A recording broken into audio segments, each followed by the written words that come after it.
We honor the presence of the Lord in this place. We honor his presence. We honor our God. And we thank God for who he is in our lives, who he is. God has been so good to us.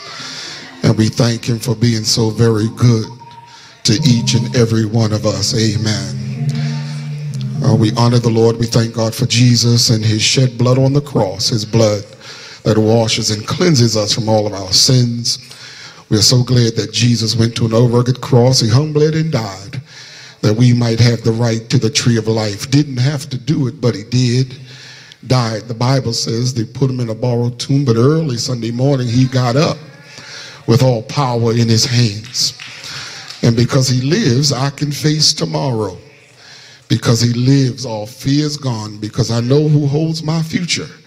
Life is worth the living just because he lives. Got up from the grave, went back to his Father, and one day he's coming back for a church without spot or wrinkle. We'll be caught up to meet him in the air, and so shall we forever be with the Lord. Isn't that good news? That's good news. We thank God for good news. To all of these preachers who are assembled, God bless you today. To Elder Moore and to Sister Moore, God bless you. To our visiting clergy, God bless you. So nice to have you with us this morning. To Mother Bird, God bless you this morning.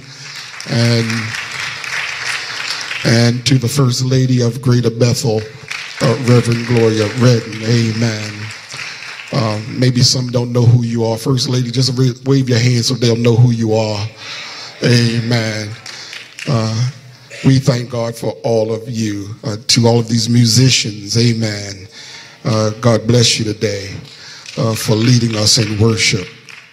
If you're turning in your Bibles to Daniel, the 3rd chapter, and we want to just read 3 verses, 16, 17, and 18.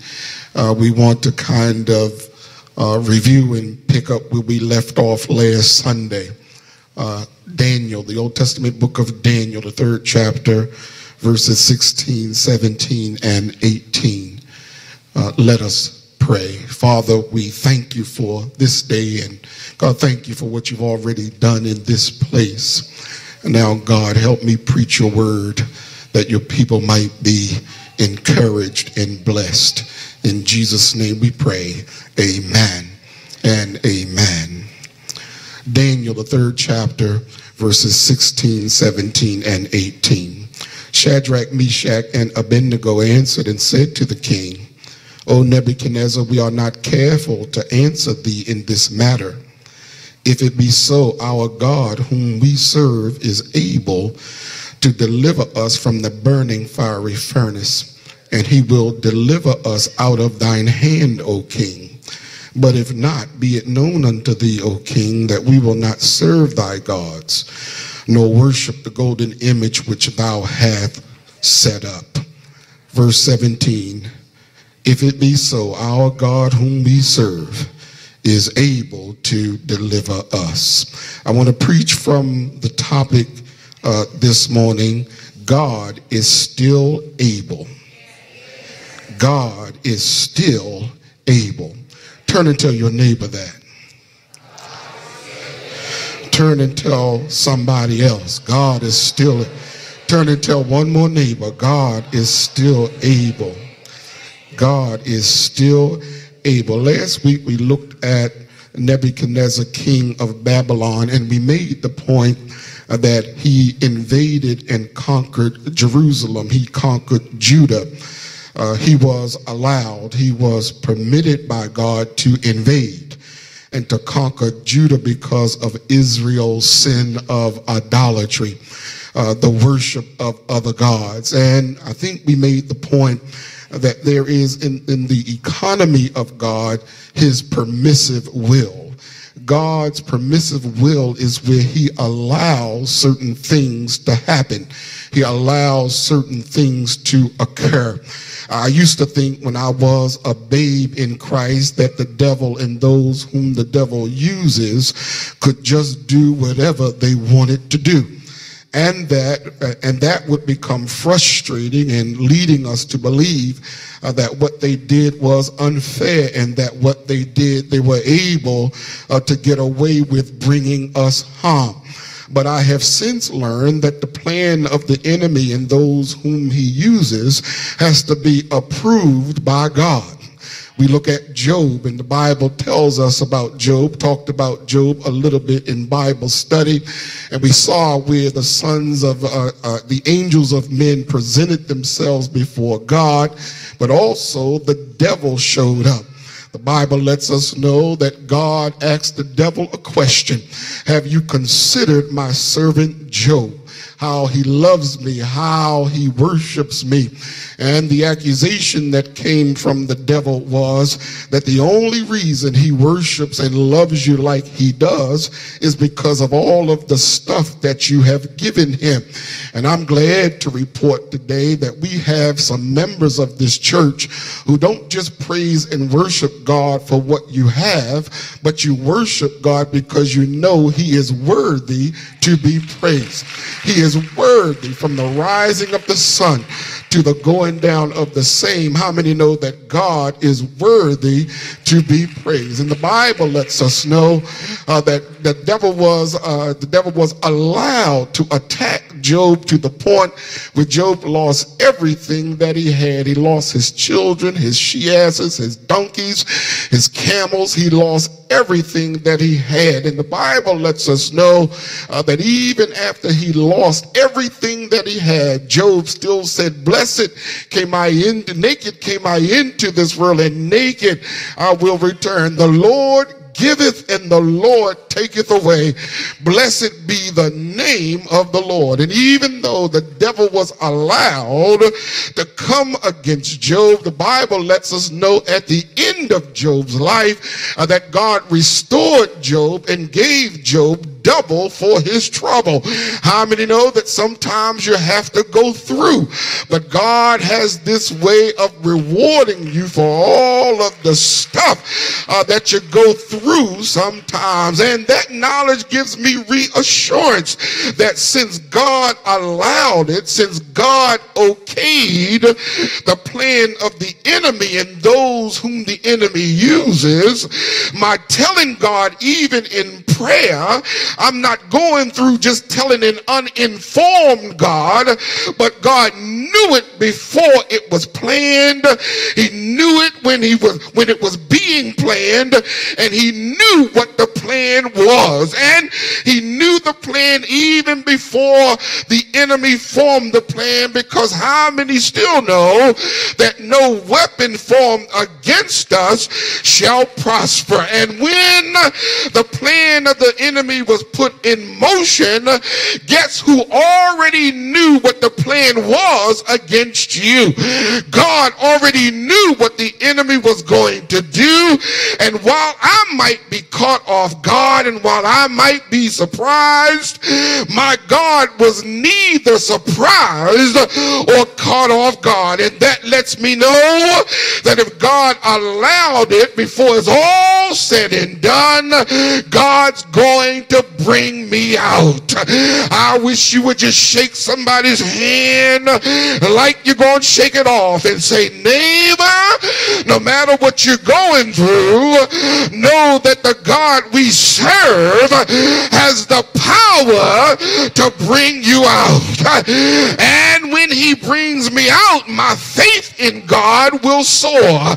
When he brings me out, I'm going to come out with a great testimony about the power and love of my God. The greater the trial, the greater the dilemma, the greater the problem, the greater your testimony will be. The greater your trust in God will be. The greater your love in God will be, because we serve a God who is able to do anything but fail. And so all I know is when I come to church, that no matter what I come burdened down, come with trials and tribulations like today, I came in here, I don't mind telling you, I came in here feeling a little down, feeling a little oppressed, feeling a little depressed. But I know that when I get up here and I intend just to be cool, calm, and collected, something begins to stir on the inside, because I know that I have a passion for preaching the word of God. And I know some of y'all say, well, it don't take all of that. I don't know why in the world that big man's got to get up there and do all of that and be as loud as he is. But I want you to know that I've got somebody on the inside that's working on the outside, and that's the power of the Holy Ghost. And when I get up here, something begins to renew my spirit, because I've got a passion for preaching the word of God. And that passion is driven by a heart of thanksgiving. How many know that you've got a lot to thank God for? Hasn't God been good to you? Hasn't God brought you from a mighty long way? So we come into the house of the Lord with thanksgiving and praise. And after you have been beaten up all week, I know, and God lets me know, that you need a word from the Lord. Because how many know that the devil never wants you to get a word from the Lord? Give your neighbor a high five and say, neighbor, I come to get my word from my God, because I know that if I can just get a word, I've got a feeling that everything's gonna be all right. Come on, tap somebody else and say, neighbor, I need a word from the Lord. The devil done beat me up all week, and he thought I would not come here today, and he thought that when I got here I was just going to sit here. But I've got news for the devil. I come into the house of the Lord to get my praise on. I come in the house of the Lord to be encouraged from the choir, encouraged from the preacher, because I know my God, he's still able to turn it around for me. Come on, give your neighbor another high five and say, neighbor, aren't you glad trouble don't last always? The Bible lets us know that Nebuchadnezzar, he entered into Judah and he took out the young men that were smart, the young men that were articulate, the young men that were able to learn and be trained in the customs and in the ways of the kingdom of Babylon. But the Bible lets us know that when they took them out, they took out 3 boys in particular. Their names were Shadrach, Meshach, and Abednego. The Bible says these boys were strong boys, they were young boys, and they were smart boys. The Bible says that Nebuchadnezzar, he made a golden idol, and he said, made it law that when the music plays, I want everybody to bow down and worship that golden idol. And anybody who does not bow down and worship that idol, they're going to be thrown in a fiery furnace. The Bible lets us know that the music played and everybody bowed down except Shadrach, Meshach, and Abednego. And then certain Chaldeans went back to the king king and said, "Oh, King Nebuchadnezzar, didn't you make it a law that when the music played," come on, help me out, Dr. Brown, come on, help me out, Brother Footman, help me out, Brother Schaffner, help me out, Sister Jones, when the music played, everybody who hears the music, you better bow down and worship that idol. Well, the Bible says that everybody bowed down except those three. They went to the king and say, "Oh, king, all of us bowed down, but those three Hebrew boys, they didn't bow down." And the Bible said that Nebuchadnezzar, he called the three boys and said, "Come to me, and I'm going to give you one more chance, that when you hear the music, you better bow down. You better bow down to that statue. And if you don't bow down, I'm going to throw you in a fiery furnace." The Bible said that the three Hebrew boys talked back to the king, because every now and then you've got to talk back to the devil, because every now and then when the devil tells you something, you've got to talk back to him. When the devil tells you you're going to be sick and not get well, you've got to tell the devil, "He was wounded for my transgressions, he was bruised for my iniquity, the chastisement of my peace was upon him, and by his stripes I'm already healed." When the devil tries to tell you that you're not going to have any money to raise your family and any money to put food on your table, you've got to talk back to the devil and tell the devil, "I serve Jehovah Jireh. He is the Lord, my provider. He puts food on my table, clothes on my back. He supplies my every need." My Bible said he will supply all of my needs according to his riches in glory. Come on, shake somebody's hand like you're going to shake it off and say, "Neighbor, the devil is a liar. He's already defeated. I'm a winner. I'm more than a winner. I'm a conqueror in Christ Jesus.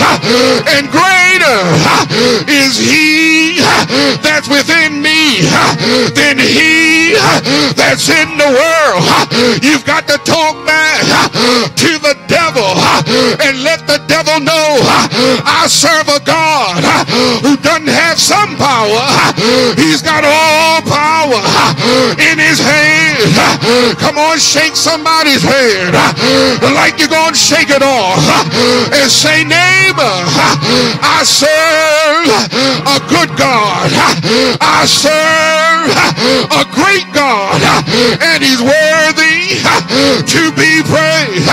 The Bible said they talked back to the king and said, "Oh, king, we are not so careful to answer you in this matter, but our God whom we serve is able to deliver us from the burning fiery furnace." But I like the other side that they said to the king, that even if he does not, we still not going to bow down to that golden idol. How many know that you're not going to bow down since God's been so good to us? Hasn't God brought us a mighty long way? Hasn't God done great things for us? If you know that you know God's been good to you. You ought to open up your mouth and tell God thank you. Open up your mouth. Give God glory. He's worthy. He's worthy to be praised. The Bible said that King Nebuchadnezzar, when he heard their response, got so upset and he got so mad, he ordered them to be thrown in the fiery furnace. The Bible says that when he threw them in, he heated the furnace 7 times hotter than it already was. But what the devil did not know, that the number 7 is a holy number. It's the number of wholeness and completeness. You've got to know today you're in the 6th day of your suffering, but the 7th day God's gonna bring you out. You've been broke for 6 days, but the 7th day God's gonna bring you out. Come on, shake somebody's hand like you're gonna shake it off and say, neighbor, oh neighbor, aren't you glad that trouble don't last always? I've got a feeling I'm coming up, I'm coming out, I'm gonna be healed. I've got a feeling my God's gonna do great things. The Bible says they heated the furnace 7 times hotter, and even the men that threw them in were consumed by the fire. But the Bible lets us know that they threw in Shadrach, Meshach, and Abednego. They threw them in that furnace. Then the king, I imagine, went and sat down. He knew it was all over. He just knew they were destroyed in the fire, and he sat on his throne thinking that it was all said and done. But he looked in the furnace and he said, did not we throw 3 in there? And they said, yeah, okay, it was 3. And he said, something happened. I don't see 3, but I'll see 4. And the 4th one looks like the Son of Man. Aren't you glad that when you go in, God will go in there? God will go in there right with you. But not only were they in the fire, the Bible said they were dancing in the fire. I wonder today if I've got about 20 people who ready to dance in your fire. The devil threw you in, but God's gonna give you a dance while you're in the fire. The Bible said they threw them in there with their hats and their coats and their hoses and their shoes. But the Bible says when they came out, they didn't even smell like smoke.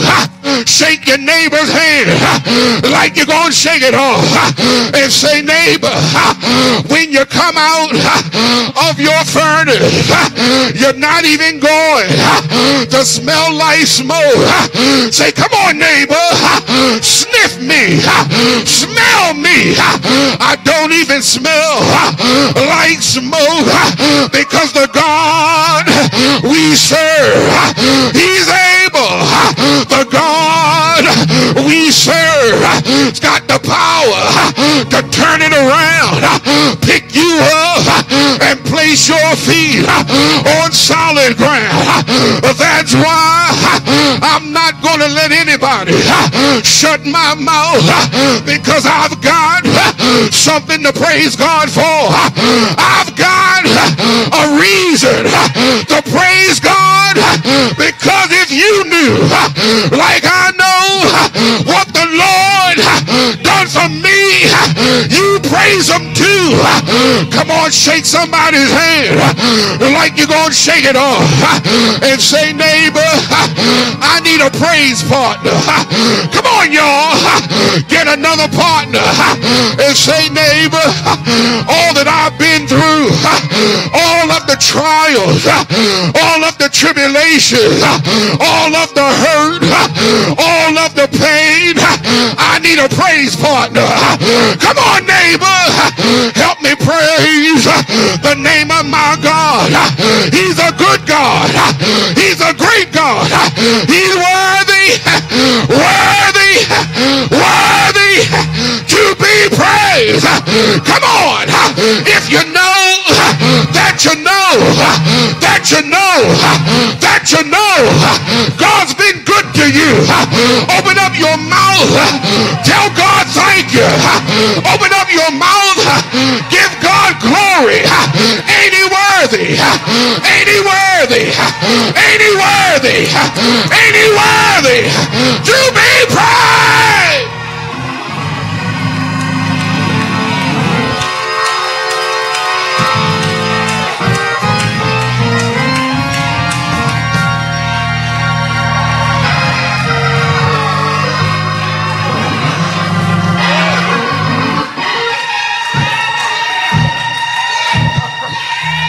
Come on, tell your neighbor, I don't smell like smoke.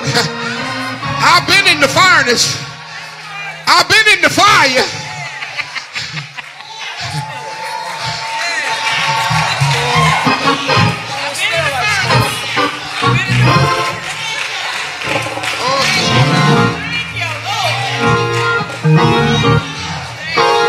Come on, how many know that God is able?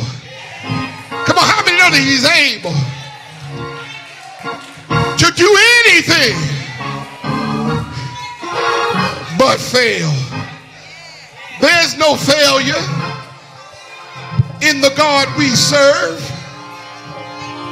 He's able to carry you through. If you're here today and you just going through, I want you to come on to the altar, believing that God is still able to deliver you out of all your trials, out of all your tribulations. By faith, if you believe God is able, come on to this altar. Come on to the altar. By faith, claim your victory today.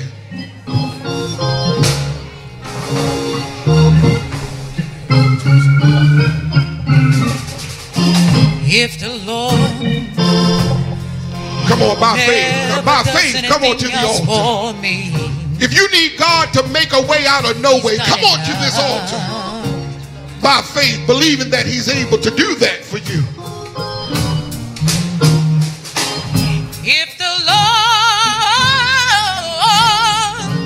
never does anything else for me, he's done enough.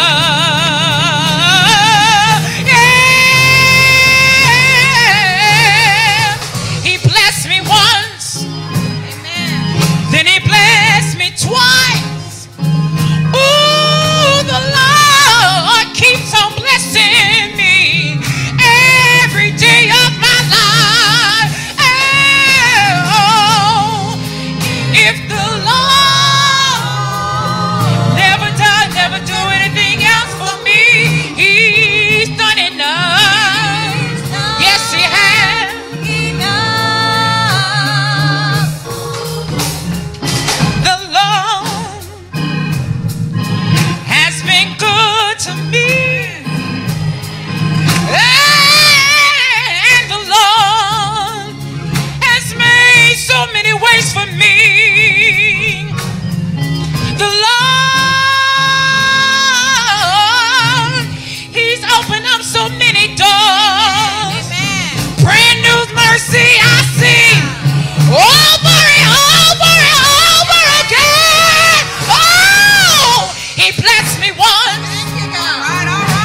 Come on, tell your neighbor he's still able.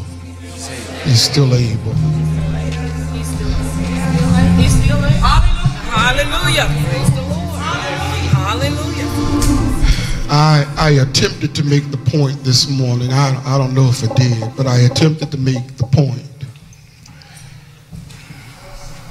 that if God lets you go in something, he wouldn't let you go in if he didn't have the power to bring you out.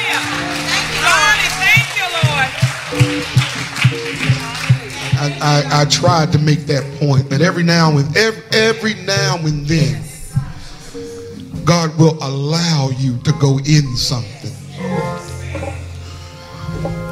And that's something that he allowed you to go in. The devil thought it was going to kill you.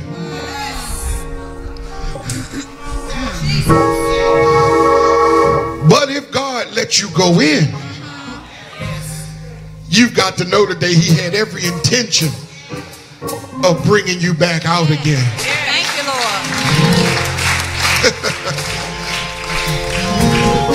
There are some things that I wish I hadn't had to go in. And I can remember saying to God, what in the world is this all about? Why am I going in this? Why me? Why me? Because God had a greater plan. And sometimes I don't see where God's taking me. But the Bible says he knows the way that I take. And after he has tried me, I shall come forth as pure gold. That he lets you go in, but he has every intention of bringing you back out again. Hallelujah. Some of you have the testimony that you've lived through something that should have killed you. Yes. Come on, can I get a witness? Yes. Come on, can I get a witness? You lived through the furnace was supposed to kill them, but God allowed them to live through it. Thank you, God. And to give them a testimony. See, sometimes in order for you to be a witness, you've got to know what you're talking about. Jesus. Amen. You can't help nobody if you ain't been through nothing. Is that the truth? Yes. You've got to go through something. And then when God brings you out, you can tell somebody else, no, I know what you're talking about. I know what you feel, and I know what you've been through. But I'm here to tell you the same God that brought me out, he's going to bring you out. Amen. Amen. And so, this may sound crazy, but I've lived long enough to thank God for some hard stuff that I had to go through. It helped me to be a better witness for him. And I'm so glad that God is still able to do anything but fail. Sometimes you get to the end of your rope and you don't see any way out at all. Jesus. But I've learned that when I've gotten at the end of my rope, guess who met me at the end of my rope?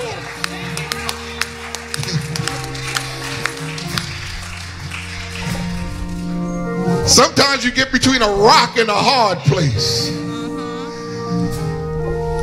But guess who's at the hard place? God is. And in his time, He'll bring you out.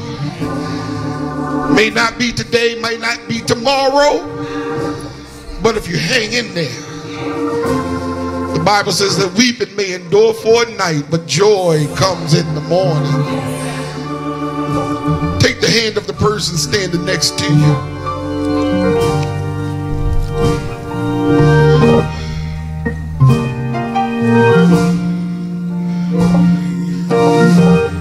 What you're going through was okayed by God.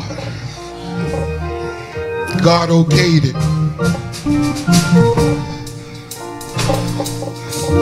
But the devil just can't do anything he wants to do, because God is still in charge. He's still in charge. Come on, squeeze the hand of the person that you give that hand a little squeeze, and thank God for the hand that you're holding. Thank God for the hand, for that hand that you're holding. You know, I often say, you don't know what that hand had to go through to get here this morning. You don't know how many trials they've been through. But come on, thank God for the hand that you're holding.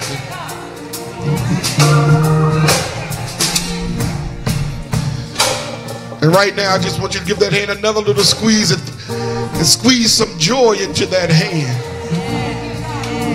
This joy that I have, the world didn't give it, and the world can't take it away. I'm thanking God for joy today. He'll restore your joy. And somebody said, the joy of the Lord is my strength, and the strength of the Lord is my joy. Father, we thank you. We thank you for these who are at this altar. God, we thank you. God bless them right now. You know every situation. You know all that's going on in their lives right now. But God, we know that you're still able to bring them out. You're still a healer. We don't care what the doctor said. You're still a healer today. You are still a deliverer. We don't care what the enemy puts up against us. We know that you're still a deliverer today. So God, in the name of Jesus, give your people peace that passes all understanding. The devil has tried to rob them of their peace. But God, you said you keep us in perfect peace, whose mind is stayed on thee, because we trust in thee. So God, right now, move by your spirit across this altar. And we thank you that we're coming out. We're coming out of that trial. We're coming out of that problem. We're coming out of that dilemma. In the name of Jesus. And we give you glory. And we give you praise. Because we know we don't have to wait until the battle is over. But we can shout right now. We can praise you right now. We can glorify you right now. In the name of Jesus.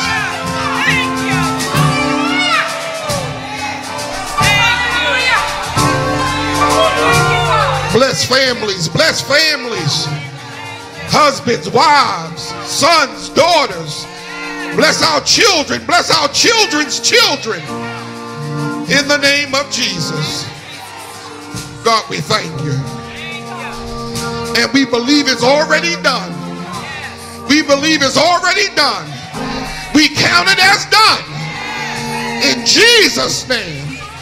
In Jesus' name. Amen. Amen. And amen. Come on, hug your neighbor. Tell him God is still able. Hug your neighbor. Tell him God